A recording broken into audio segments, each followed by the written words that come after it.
ઉમરા વિસ્તારમાં વહેલી સવારે મોર્નિંગ વોકમાં નીકળેલા સિનિયર સિટીઝન ડોક્ટરના હાથમાંથી ₹40,000ની કિંમતના મોબાઈલ ફોનની ચેલ ઝડપ કરી છેલ્લા 2 માસથી નાસ્તા ફરતા આરોપી ફૈઝાન બોપડાને ડિંડોલી પોલીસની સર્વેલન્સ ટીમે ઝડપી પાડ્યો છે। સુરત શહેર પોલીસ કમિશનર અજય કુમાર તોમર અને અધિક પોલીસ કમિશનર સેક્ટર 1 શોધાયેલા ગુનાઓ ડિટેક્ટ કરવા સૂચના આપી હતી। જેનવીએ પોલીસ ઇન્સ્પેક્ટર આરજે ચુડાસમાના માર્ગદર્શન હેઠળ સર્વેલન્સ પીએસઆઈ હરપાલસિંહ મસાણી સર્વેલન્સના પોલીસ માણસો સાથે ભિસ્તાના આવાસ વિસ્તારમાં પેટ્રોલિંગમાં હતા।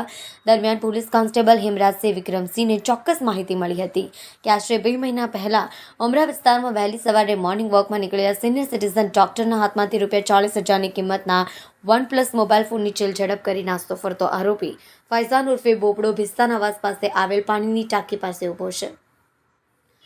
જે બાતમીની હકીકતની ખરાઈ કરી બાતમી હકીકતવાળી જગ્યાએ જે આરોપી ફૈઝાન ઉર્ફે બોપડો ઉસ્માન શેખને ઝડપી પાડી તેની પૂછપરછ કરતા તેણે જણાવ્યું કે આશરે 2 મહિના પહેલા વહેલી સવારે ભિસ્તાના આવાસમાં જ રહેતા તેના મિત્ર ઇમરાન ઉર્ફે 56 સાથે પોતાની બાઇક ઉપર ઉમરા વિસ્તારમાં મોબાઈલ સ્નેચિંગ કરવા માટે ગયેલા હતા। તે વખતે તે બાઇક ચલાવતો હતો। ઇમરાન તેની પાછળ બેસેલો હતો। દરમિયાન એસડી જૈન સ્કૂલ પાસે મોટી ઉંમરના એક ભાઈ ફોન ઉપર વાતો કરતા ચાલતા હતા।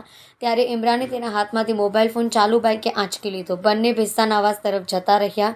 ત્યારબાદ ડિંડોલી પોલીસે ઇમરાન 56ને ઝડપી પાડી પોતે નાસ્તો ફરતો હતો, જેથી ઉમરા પોલીસ સ્ટેશનમાં સદર બનાવ અંગે ગુનો નોંધાયો હતો।